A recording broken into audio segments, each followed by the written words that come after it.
Boa tarde a todos, sejam bem-vindos à nossa oitava sessão do curso Saúde da Mulher na Atenção Primária à Saúde. Hoje nós teremos como tema saúde sexual e reprodutiva, trabalhando, né, a temática candidíase de repetição, né, o candidíase recorrente. E é uma alegria tê-los aqui conosco neste momento, né, de muita troca de experiência, troca de saberes, um momento oportuno para aprimorar os nossos conhecimentos. E eu gostaria, primeiramente, de apresentar a equipe ECO, né, a começar por mim. Eu sou Elisiane Bernardo, enfermeira obstetra, professora do Departamento de Enfermagem da Universidade Federal de Sergipe e facilitadora do curso Eco Saúde da Mulher. Professora Ludmila. Boa tarde a todos. Uma vez mais, sejam bem-vindos. Meu nome é Ludmila, sou enfermeira, sou a coordenadora geral do projeto. Obrigada.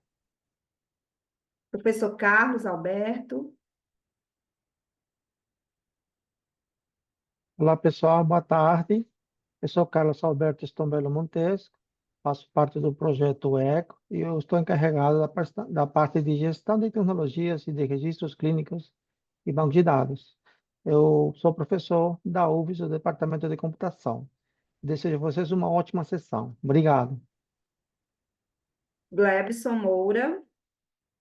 Boa tarde, me chamo Glebson Moura, também sou professor da Universidade Federal de Sergipe. No grupo ECO eu estou no monitoramento e avaliação. Sejam todos muito bem-vindos, tenham uma excelente sessão. Professora Eliana Ofélia. Olá, meu nome é Eliana Rodrigues, eu sou enfermeira e eu sou a coordenadora metodológica na equipe ECO. Desejo a todos uma boa sessão. Agora convido Maria Casa, né, da Universidade de Novo México. Olá, boa tarde a todos. Sou Maria, trabalho aqui no Instituto ECO, em Albuquerque. Prazer em estar aqui com vocês. Eu apoio os programas do Brasil, programas ECO no Brasil. Convido o Renato, da FUNESA. Boa tarde a todos, sejam bem-vindos. Sou Renato, sou da FUNESE, Fundação Estadual de Saúde, e estou como apoio técnico do projeto ECO, Saúde da Mulher. Convido também Naciele Almeida, da FUNESA. Boa tarde, eu sou Naciele, eu sou biomédica de formação, eu sou monitora de campo do Núcleo Telesaúde Sergipe e apoiadora do ECO. Aproveito, então, para agradecer a todos e solicitar que vocês também se apresentem, né, via chat. Eu estou vendo aqui que já estão colocando, então podem dar continuidade até para que a gente consiga, né, identificar um pouco de onde vocês estão assistindo, estão acompanhando o curso. Vejo aqui a Bárbara Reis, de Belém do Pará, Guilherme Fernandes, de Aroba. Sejam todos muito bem-vindos, né, a esta sessão.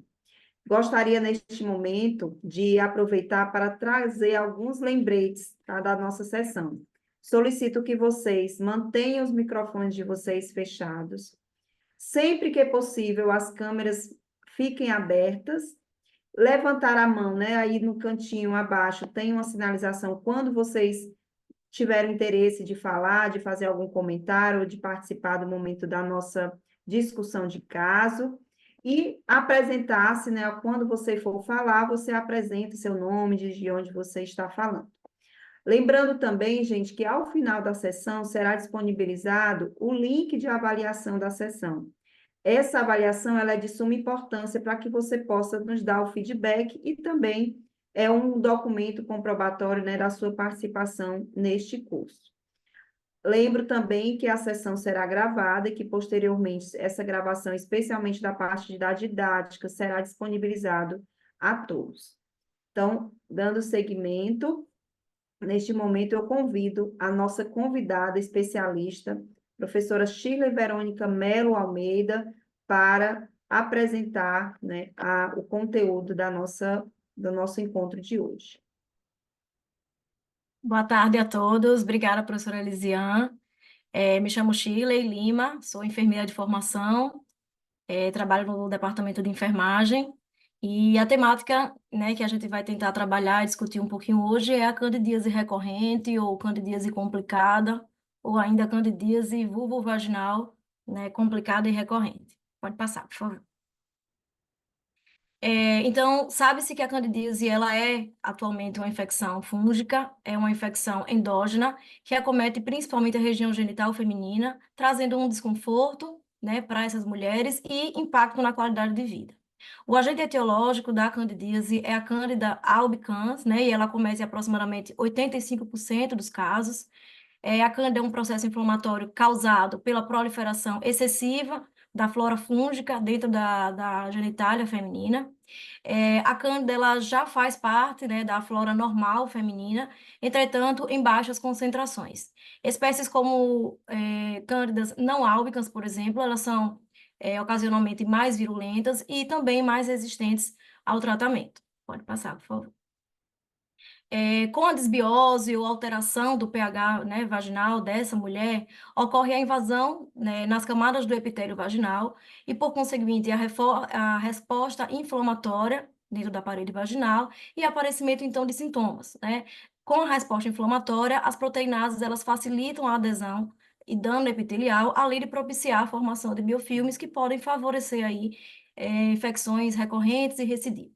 A candidíase recorrente, atualmente pelo Ministério da Saúde, ela é caracterizada pela ocorrência de múltiplos episódios, ou seja, a gente caracteriza a candidíase recorrente quando ela é acometida por 4 ou mais vezes no ano. Ainda podemos caracterizar ela com sintomas e fatores intensos, com comorbidades, a exemplo de HIV, diabetes mellitus, e a condição gestacional. Então, isso por si só já pode caracterizar, sim, a candidíase recorrente. Atualmente, a cândida, ela afeta aproximadamente 138 milhões de mulheres no ano, em todo o mundo, e acomete aí todas as idades, origens étnicas e sociais. Sabe-se também que o aumento da umidade, sudorese e flutuações hormonais, elas podem influenciar esse crescimento microbiano vulvar.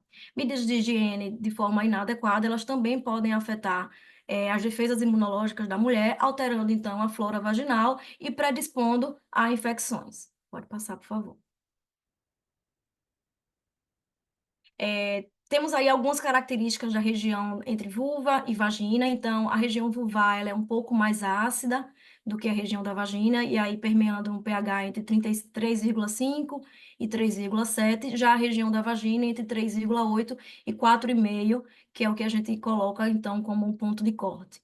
Em relação às estruturas de tecido, a gente tem a estrutura da vulva como um tecido queratinizado, é um epitélio escamoso, diferente da região da vagina, que já é um fibromuscular, revestido de epitélio glandular e não queratinizado. E as microbiotas que podem estar proliferando dentro da região vulvovaginal, entra aí a Gardnerella, os lactobacilos, os estafilococcus e a Candida albicans, que é a nossa temática de hoje. Pode passar, por favor. Então, anatomicamente falando, a gente tem aí a região, né, genitália, considerando o útero, ovário, trompas, e a região da vagina, que é onde a Candida albicans ela acaba se instalando e proliferando, tá? Então, ela se instala na parede vaginal, como forma de leucorreia esbranquiçada, sem odor, com grumos. Então, é nessas condições que a Candida albicans acaba se depositando na região vaginal. Aqui eu coloquei uma foto que fala um pouco sobre o pH e sobre as alterações do pH, como, por exemplo, a desbiose, que é o que a gente comenta muito, que é o que é um fator predisponente para a proliferação da candidíase. Então, a gente tem aí como ponto de corte o pH de 4,5 da região genital feminina, e essa alteração ela pode aumentar ou não o risco de infecções, tá? Pode passar, por favor. A infecção da cândida ela pode estar relacionada a diversos quadros e condições, e isso deixa, né, essa patologia um pouquinho mais complexa. Então, condições como constipação intestinal, uma dieta rica em açúcar e carboidratos, variações hormonais da própria mulher e desequilíbrios físicos e mentais, a exemplo aí, o próprio estresse e outras reações, né, imunológicas propriamente dito. Alguns fatores contribuem para a debilidade do organismo feminino e o desequilíbrio da flora, diminuindo a população de lactobacilos benéficos e facilitando, então, a proliferação fúngica. Então, a frequência desses fatores é o que vai incorrer aí em candidíase recorrente, complicada ou não. Então, sabemos que há uma prevalência elevada da cândida entre as mulheres, né, atualmente. Existem fatores importantíssimos que são fatores predisponentes da cândida e causa, uma vez instalado, um impacto significativo na vida da mulher. Tá? Pode passar, por favor. Enquanto fatores predisponentes, a gente pode considerar enquanto gravidez, obesidade, diabetes mellitus, uso, porventura, de antibióticos ou contraceptivos orais, uso de imunossupressores, alteração na resposta imunológica, hábitos de higiene e vestuário inadequados, contatos com substâncias alergênicas e ou irritantes e a infecção pelo HIV. Então, a gente tem diversos fatores que podem ser que podem influenciar a proliferação da Candida albicans na mulher. Pode passar, por favor. Uma vez que a gente tem essa diversidade de fatores e uma vez que essa patologia ela pode estar instalada na mulher, os principais sinais e sintomas a gente considera como prurido intenso, dispareunia, então, essencialmente no introito vaginal, né, na relação sexual, disúria, caracterizado também como uma leucorreia esbranquiçada, sem odor, por vezes grumosa, pode causar microlesões e fissuras, em virtude do processo de coçar intenso, a gente chama de microlesões satélites também, e, por consequência, né, o edema vulvar também. Importante mencionar que, uma vez que a disbiose intestinal ela pode estar instalada, também pode ser transmitida, também pode passar para a candidíase vaginal. Então, a Candida albicans, ela também está prevalente dentro da nossa microflora intestinal, e uma vez que lá também está desregulado, isso pode estar contaminando também a região genitália feminina. Pode passar, obrigada. Quanto ao diagnóstico clínico e laboratorial, então é importantíssimo a anamnese detalhada, a avaliação clínica, né, dessa anamnese minuciosa, abordando a história da doença atual, os sintomas, recorrência e especialmente os fatores que podem estar desencadeando a candidíase. O exame físico, né, da região genital, ela é imprescindível, é fundamental para identificar sinais típicos da candidíase, e os testes laboratoriais mais comuns que a gente conhece é o exame do microscópio do conteúdo vaginal, para melhor evidenciar os morfotipos de leveduras, e ainda os exames de cultura, né, da própria secreção vaginal, e os testes de sensibilidade antifúngica. Pode passar. Em relação aos tratamentos, a gente considera tratamentos com os azóis, né, que são conhecidos como os antifúngicos. Então, a gente tem os azóis tópicos, a exemplo aí o miconazol e a nistatina, e temos os azóis sistêmicos, a exemplo do fluconazol e o itraconazol. É importante falar da abordagem individualizada que o profissional de saúde deve ter para com essas mulheres, e identificando caso a caso, e o segmento constante e acompanhamento regular também dessa paciente. Pode passar, por favor. As terapias, elas são indicadas, as terapias tópicas são indicadas normalmente em sintomas mais leves e moderados, e as terapias orais indicadas em sintomas mais graves e de manutenção. Os tratamentos hoje da candidíase vulvovaginal recorrente entram com dois tipos de terapia: terapia de indução ou terapia de ataque, e terapia de manutenção ou terapia supressiva, que pode durar aí até 6 meses. Alguns estudos também, né, como evidência científica, mostram que o uso de probióticos tem sido eficaz, né, no controle dessa desbiose, no tratamento dessa candidíase de repetição, e algumas bactérias elas podem corrigir essa desbiose, impedindo a formação de biofilmes e da cândida, que estimula a resposta de macrófagos para minimizar os processos inflamatórios da mulher. Pode passar, por favor.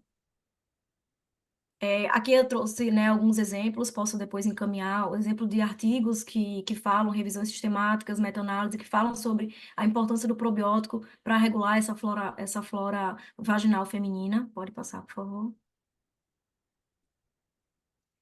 Quanto ao tratamento, o Ministério da Saúde, né, traz no protocolo clínico de diretrizes terapêuticas, o mais recente é o de 2022, então ele traz tratamento para candidíase de primeira opção, como um azol tópico, miconazol e nistatina, como segunda opção, o fluconazol e o itraconazol, e, como a gente fala aqui da candidíase recorrente, ela traz duas vertentes: a vertente de indução, que pode ser aplicada com o fluconazol, o itraconazol e o miconazol, e a vertente de manutenção desse tratamento, que podemos utilizar o fluconazol por 6 meses, o miconazol e até ainda o óvulo vaginal. Pode passar, por favor. A importância do profissional de saúde, né, na atenção primária, o papel do profissional. Então, a educação continuada, os profissionais devem estar atualizados sobre as melhores práticas no diagnóstico e no manejo dessa candidíase recorrente. É importante uma abordagem holística, levando em conta todos os fatores biopsicossociais e individuais de cada paciente para um tratamento eficaz, né, e oportuno. E é importante falar também sobre o segmento monitoramento e apoio.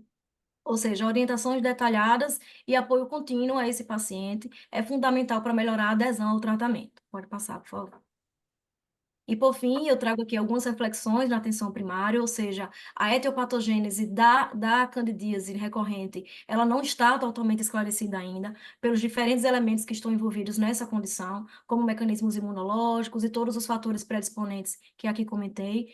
Os objetivos principais do manejo para esses pacientes incluem, essencialmente, a eliminação de fatores de risco, que são potencialmente reversíveis, propiciar o alívio sintomático dessa paciente ou dessa mulher, a liberação do patógeno, obviamente, da genitália feminina e a prevenção de episódios repetidos. A candidíase recorrente ela ainda é subestimada hoje e compromete a qualidade de vida das mulheres, está associada a altos custos de morbidade, redução do bem-estar feminino, psicológico e atividade sexual ainda prejudicada.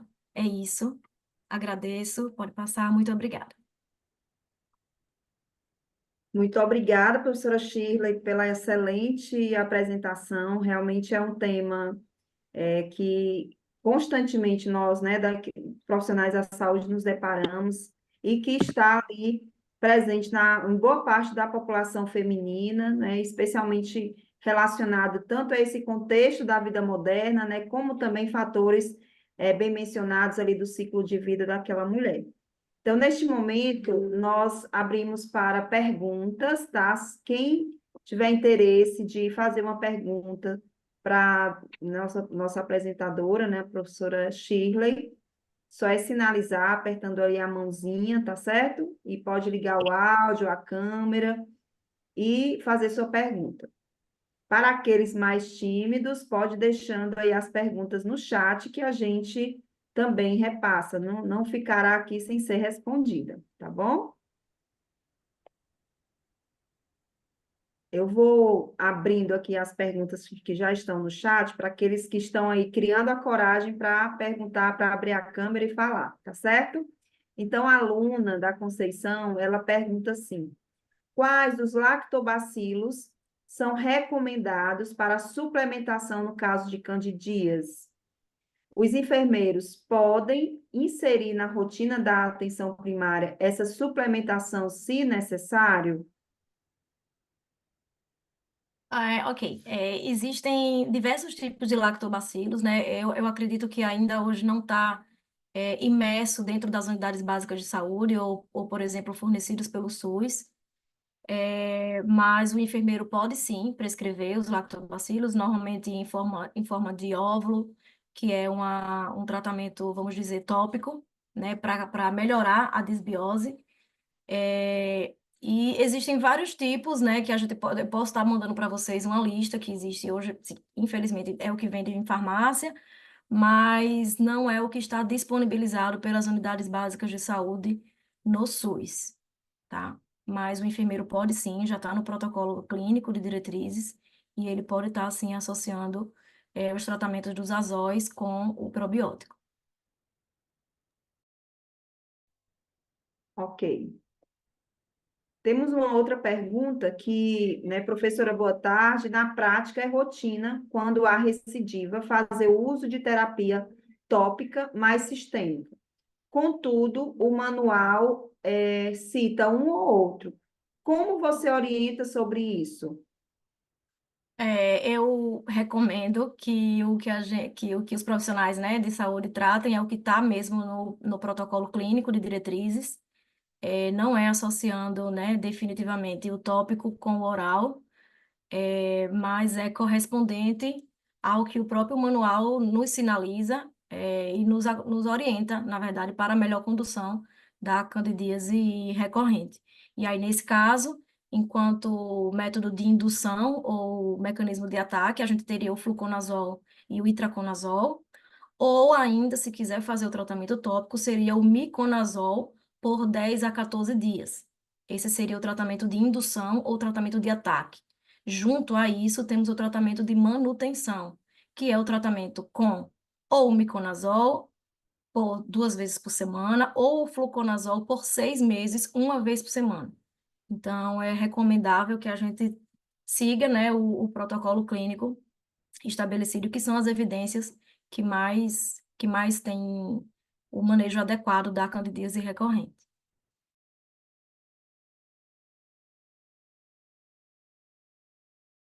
Tá mudo, professora Elisiane. Tá sem o áudio. Pronto. Ainda temos espaço para mais uma pergunta. Alguém gostaria de fazer a pergunta falando? Bom que a gente conhece vocês. Eu sei que já tem algumas ali no chat, mas quem quiser falar, até, né, lê aí as perguntas que colocou.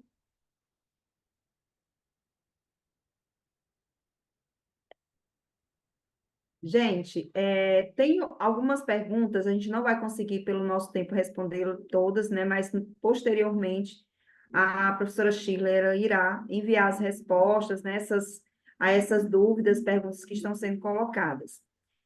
Eu vou ler apenas, né, mais uma pergunta, tá? Porque vocês estão tímidas hoje, mas vamos lá, gente. Daqui a pouco a gente quer a participação mais efetiva, viu, de vocês. Então, assim, tem uma pergunta aqui que eu achei bem interessante, que ela fala aqui, como identificar que é uma candidíase, né? Quais os testes, qual a avaliação para indicar, além, né, dessa sintomatologia, quais seria, que se trata de uma candidíase? Bem, a candidíase, ela já está caracterizada pelos sinais e sintomas, como a gente mencionou, né? Então, a gente tem uma leucorreia esbranquiçada, um prurido intenso, sem odor, que pode ser grumosa, normalmente é grumosa, pode causar edema vulvar e microlesões. Esses são os primeiros e principais sinais clínicos que a gente pode identificar a candidíase.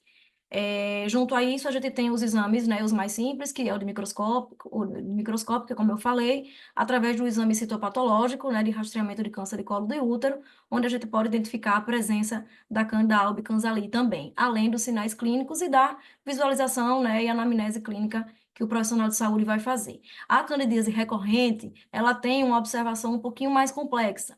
Então, a gente considera a candidíase recorrente em que situações? Em situações que a candidíase ela aparece mais de 4 vezes no ano nessa mesma mulher, em situações que essas mulheres têm sintomas não leves, mas sim intensos, em situações que a mulher ela tem comorbidades e o Ministério da Saúde considera como comorbidades, neste caso, HIV, e diabetes mellitus, e ainda a condição gestacional. Além disso, a candidíase recorrente ela pode ser caracterizada quando a espécie não é albicans, e sim outros tipos de espécie, como, por exemplo, a glabrata, que é uma candidíase mais resistente, e aí a gente considera, então, como candidíase complicada ou recorrente, que muda completamente a terapêutica, né, e o tratamento. Muito obrigada, professora Shirley. Nós agora, né, iremos registrar as perguntas que foram colocadas aqui, posteriormente vocês terão acesso aos comentários e respostas.